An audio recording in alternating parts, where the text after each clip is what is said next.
Bueno, a mí me anima verle la cara a cada uno de ustedes. De verdad es de alegría, de gozo verlos. Bienvenida también Marcela. En esta noche, Pastor Ricardo, bienvenido. Pastora, buenas noches, muchas gracias. Muy Buenas noches para bien. Y qué rico saludarlo.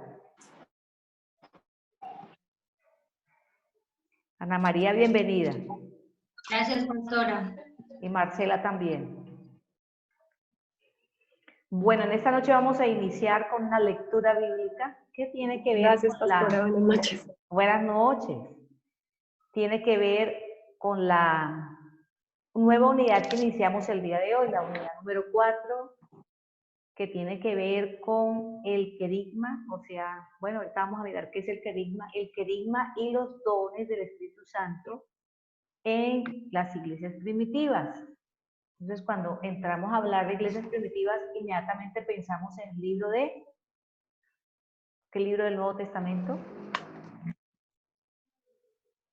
Hechos, el libro de pastora. los Hechos. El libro de los Hechos, claro, ustedes lo están viendo en la pantalla compartida, ¿cierto? Ahí donde está la Biblia abierta. Si alcanzan a ver, si estoy compartiendo la pantalla. Sí, señora.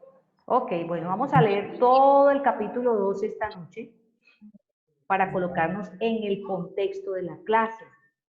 Como estamos viendo teología bíblica, teología del Nuevo Testamento, pues nuestra base de estudio, nuestra materia prima, pues es la misma palabra de Dios. Como son bastantes versículos, son más de 30 versículos, son 47 versículos y estamos esta noche 10 personas. ¿Qué les parece si cada uno de nosotros leemos de a 5 versículos? Y permítanme, Sí, señora. y yo inicio con los primeros 5 y ustedes van siguiendo uno a uno. Dice así: cuando llegó el día de Pentecostés, estaban todos juntos y de acuerdo. Y de repente vino del cielo un estruendo como de un viento fuerte que soplaba, el cual llenó toda la casa donde estaban sentados, y se les aparecieron llamas repartidas como de fuego, asentándose sobre cada uno de ellos. Y fueron todos llenos del Espíritu Santo y comenzaron a hablar en otras lenguas según el Espíritu les daba hablasen. Entonces moraban en Jerusalén judíos, varones piadosos de todas las naciones bajo el cielo. 6 al 10. Y hecho este estruendo, se juntó la multitud y estaban confusos, porque cada uno les oía hablar en su propia lengua. Y estaban atónitos y maravillados, diciendo: mirad, ¿no son galileos estos los que hablan? ¿Cómo pues les oímos nosotros hablar cada uno en nuestra lengua en la que hemos nacido? Partos, medos, elamitas, y los que habitamos en Mesopotamia, en Judea, en Capadocia, en el Ponto y en Asia, en Frigia y en Panfilia, en Egipto y en las regiones de África, más allá de Cirene, y romanos aquí residentes, tanto judíos como prosélitos. Miren, 11 hasta el 15. Cretenses y árabes, les oímos hablar en nuestras lenguas las maravillas de Dios. Estaban todos atónitos y perplejos, diciéndose unos a otros, ¿qué quiere decir eso? Más otros se decían, están llenos de mosto. Entonces Pedro, poniéndose en pie con los 11, alzó la voz y les habló diciendo: varones judíos y todos los que habitáis en Jerusalén, esto os sea notorio y oí mis palabras, porque estos no están ebrios como algunos creen, que es la hora tercera del día. Voy a pedir un favor, los que no estén hablando, por favor cierren su micrófono. Solamente el que esté, porque está interfiriendo un ruido de fondo que no deja escuchar bien. Ok, ¿quién sigue?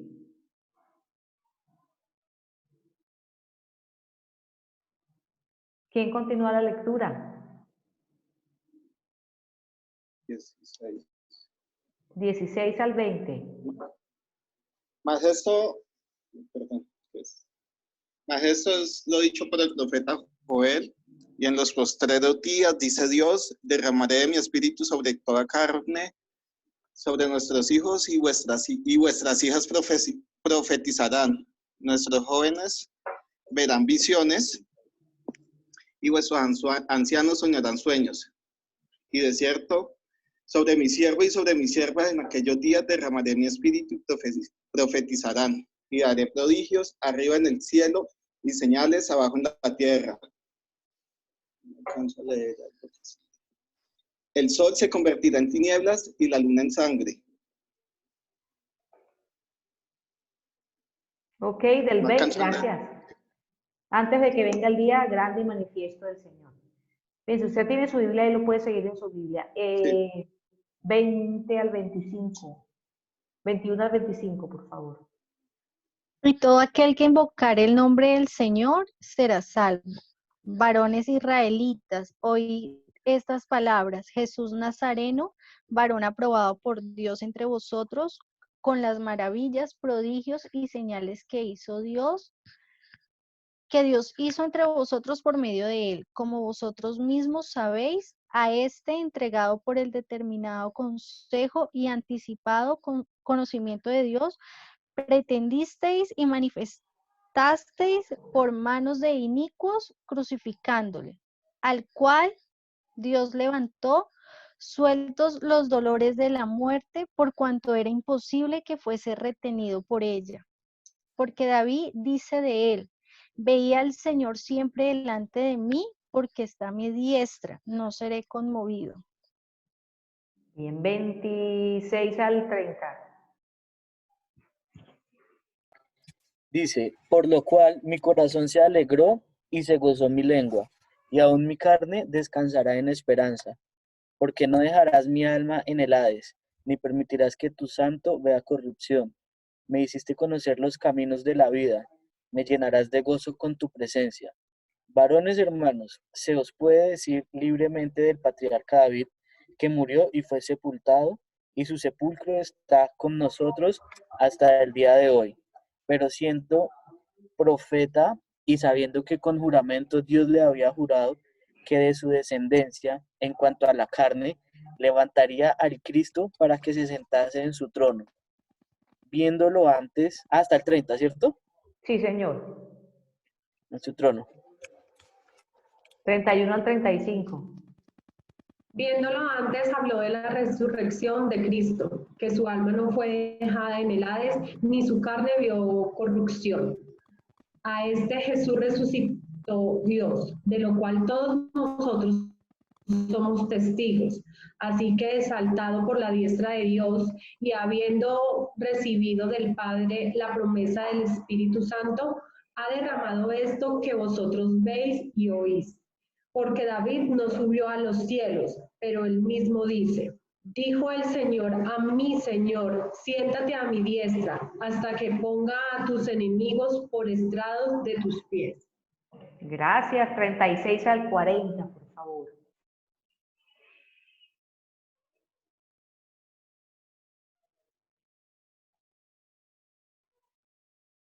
Ana María, Pastora Perla.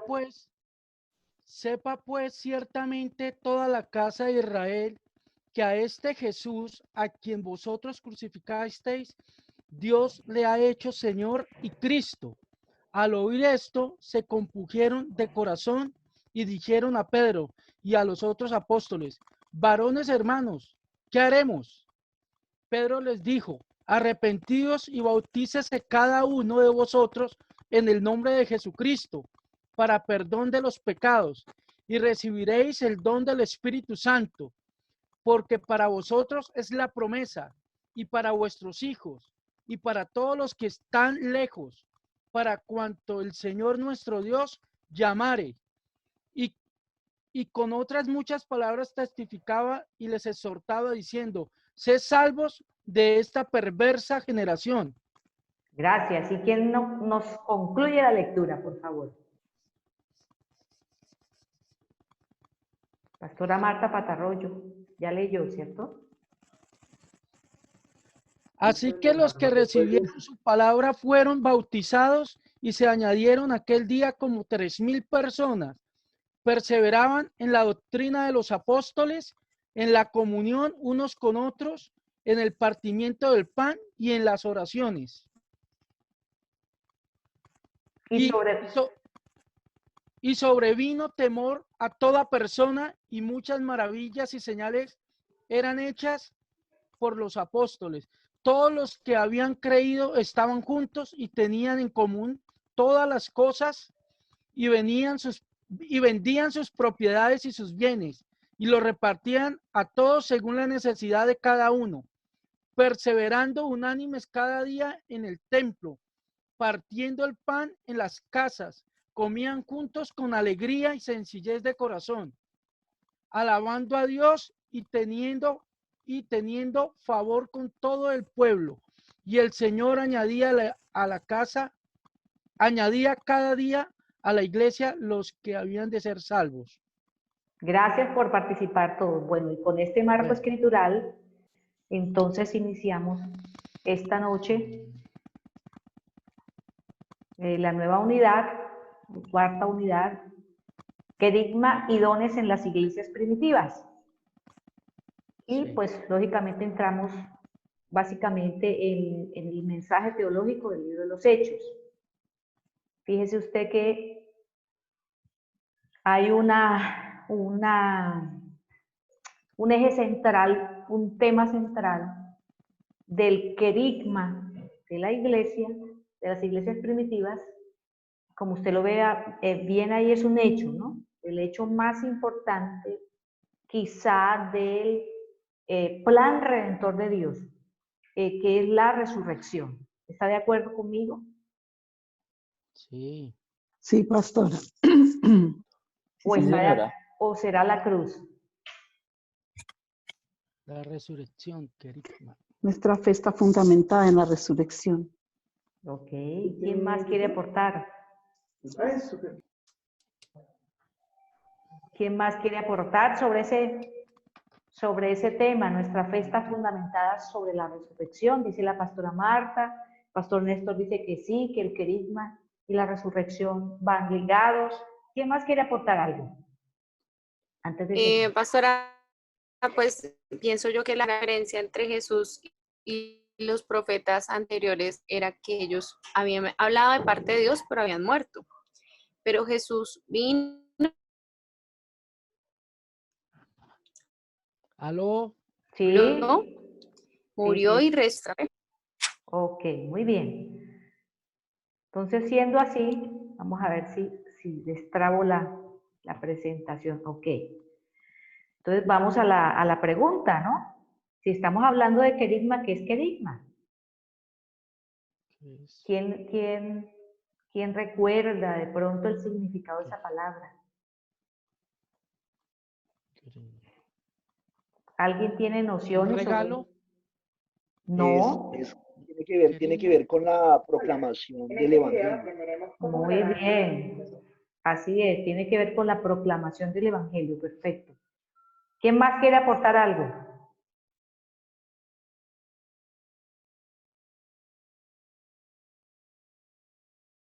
¿Todos callan y otorgan la respuesta al pastor Ricardo?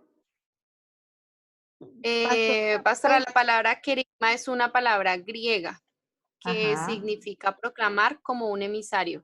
Muy bien, excelente. Tiene muy buena ayuda de Google ahí. Así es, así es. Eso sí, es muy cierto. Eso, es la predicación, fíjense. Querigma tiene que ver con predicación, con anuncio, con proclamación. Todos dieron en el clavo, como siempre mis compañeros de clase pilosos.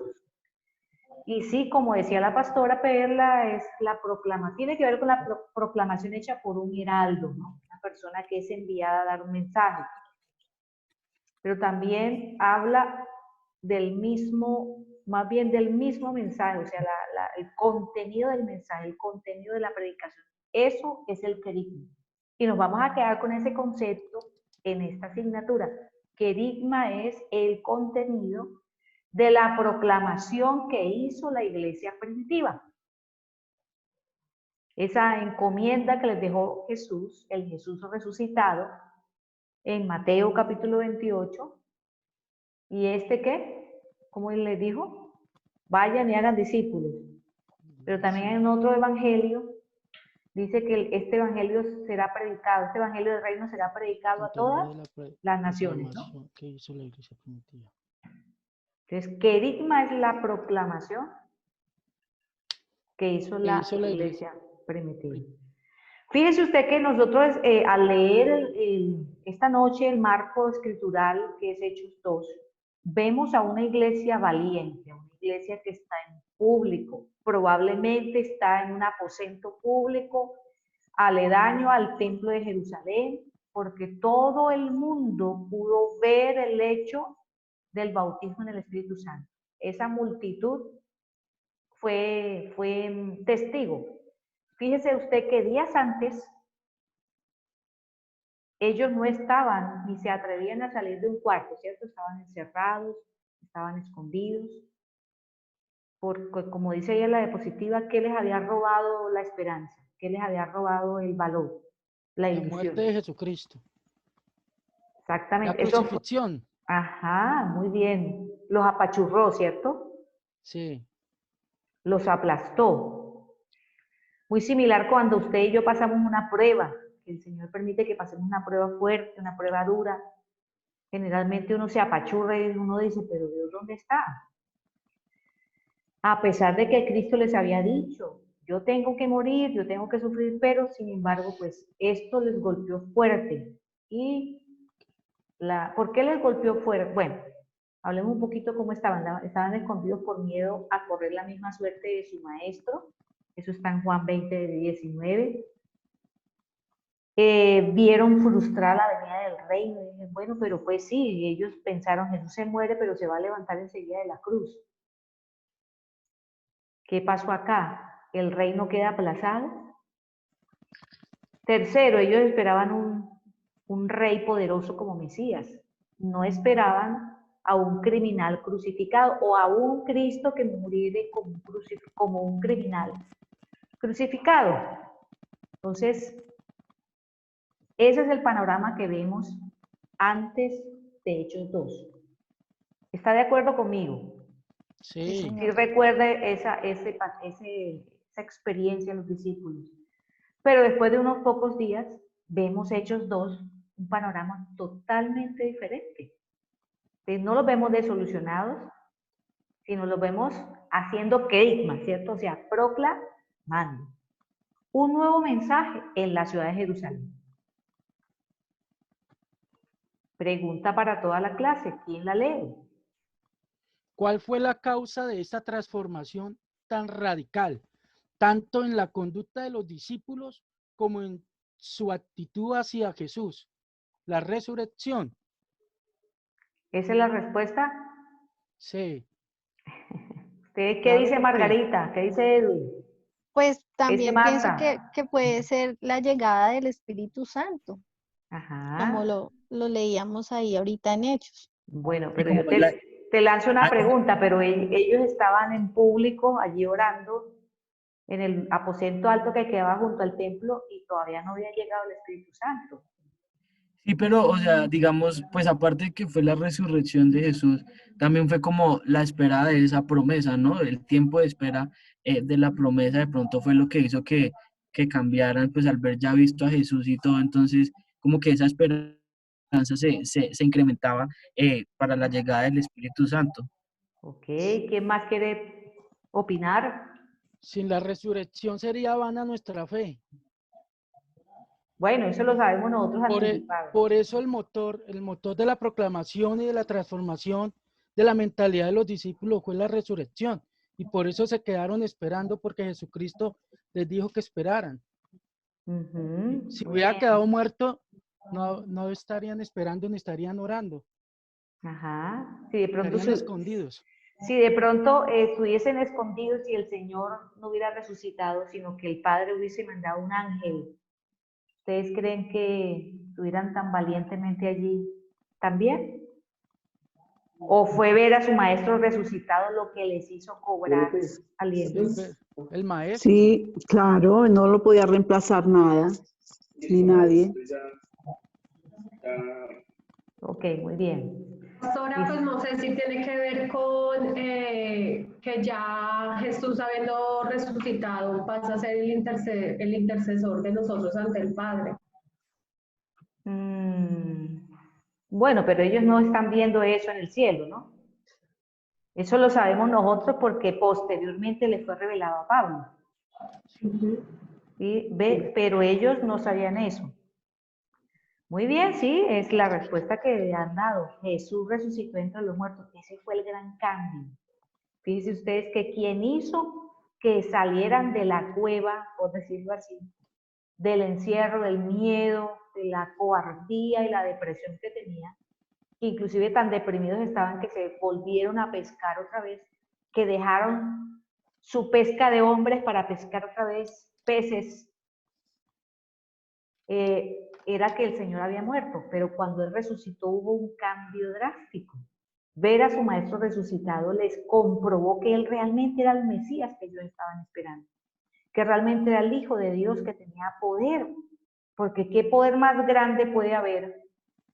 O sea, ¿o qué milagro más grande puede haber con la resurrección? De todos los milagros que usted pueda presenciar. Fuera de haberlo visto tan, como dice la palabra, ¿no? Desfigurado. Masacrado, ¿no? Masacrado. Y después verlo resucitado y sin nada de eso. Muy bien, excelente. Pero fíjense usted, compare todos los milagros que usted haya escuchado. Cancerecidas, liberaciones. Pero es que la resurrección es un milagro de marca mayor. Claro. Ese es el mayor milagro que uno puede ver, una resurrección. Muy bien, si la resurrección realmente fue lo que cambió la perspectiva de los discípulos.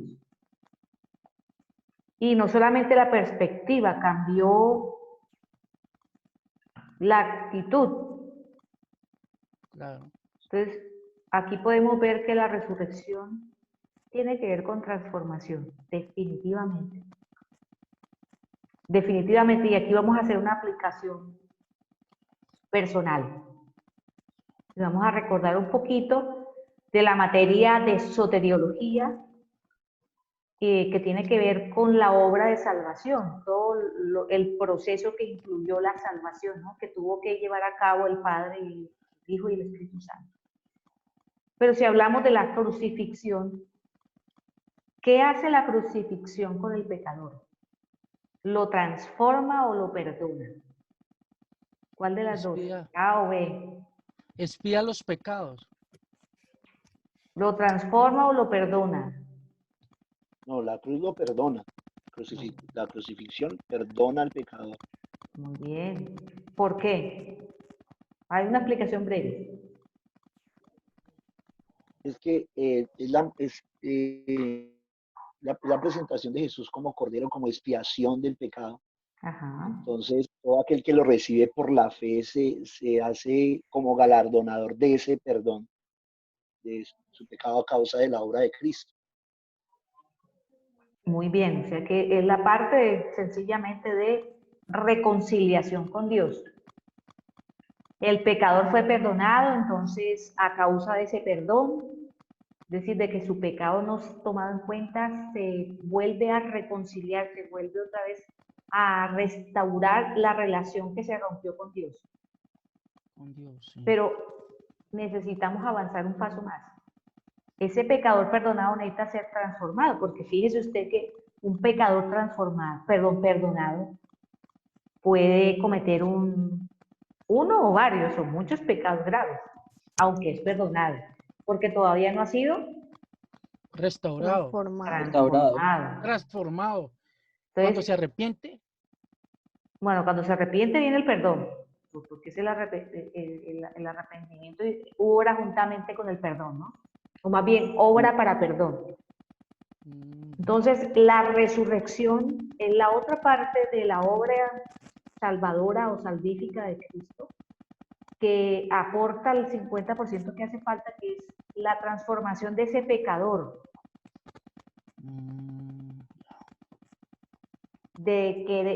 Por supuesto, paulatina, ¿no? Gradual, en un proceso largo, que lo transforma de ser una persona que desea estar vendido al pecado a ahora estar vendido a su Señor y agradarlo. Entonces, resurrección y transformación van unidos.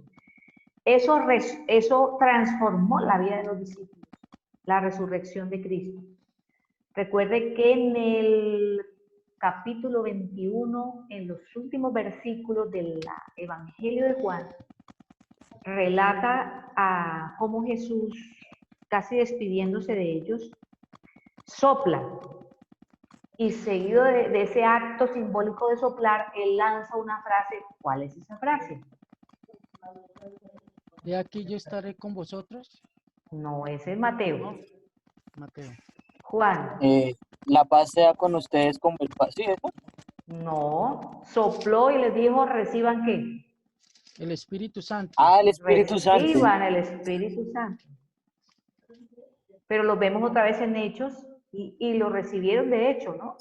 Pero lo vemos otra vez en Hechos capítulo 2, recibiendo el Espíritu Santo. Hay dos obras. Dos llenuras. ¿Sí? Dos obras. La primera es la habitación del Espíritu Santo. En el nuevo nacimiento. O sea, esa primera se puede decir que es como, el o sea, nuevo ellos nacimiento. como templo, o algo así. Como templo, el nuevo nacimiento. Ahí fueron nacidos de nuevo. Ellos no habían nacido de nuevo. Recuerda que la llenura. En Juan 14 les dice, el Espíritu Santo está con ustedes y estará en ustedes. Por eso les dice, reciban el Espíritu. Y sopló, como cuando Dios en Génesis sopló por primera vez, exacto, para traer vida física y espiritual también, pero esta es la segunda, por eso se llama segundo nacimiento. El primer nacimiento de Génesis, ¿cierto? Y el segundo nacimiento se da en Juan, el nacer de nuevo. Entonces vemos a la iglesia experimentando, a los discípulos, experimentando por primera vez un nuevo nacimiento. Por eso es transformación. E igual también la llenura del Espíritu Santo también es transformación. Una transformación en otras áreas, en áreas de servicio, de poder y de carácter también. No solamente la transformación de Juan tiene que ver con el pecador rendido y vendido al pecado, que deja por el nuevo nacimiento de estar vendido al pecado y ahora es esclavo de Dios para hacer su voluntad. Y la llenura del Espíritu Santo, Hechos, capítulo 2, es la transformación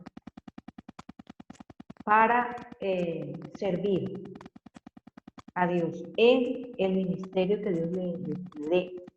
También no solo con poder, sino con un carácter renovado por el fruto del Espíritu. Bueno, se está terminando el tiempo.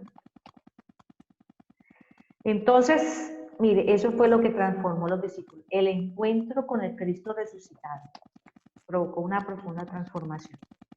Porque cada vez que nosotros nos encontramos con el Cristo resucitado, nos transforma. De ahí en adelante, cada ser humano que se ha encontrado con el Cristo resucitado tiene una profunda transformación. Y fíjese en qué se transformaron. Y aquí se nos va a ir el tiempo. Yo creo que ahorita nos vamos a quedar cortados. Si alguien quiere leer en qué se transformaron los discípulos.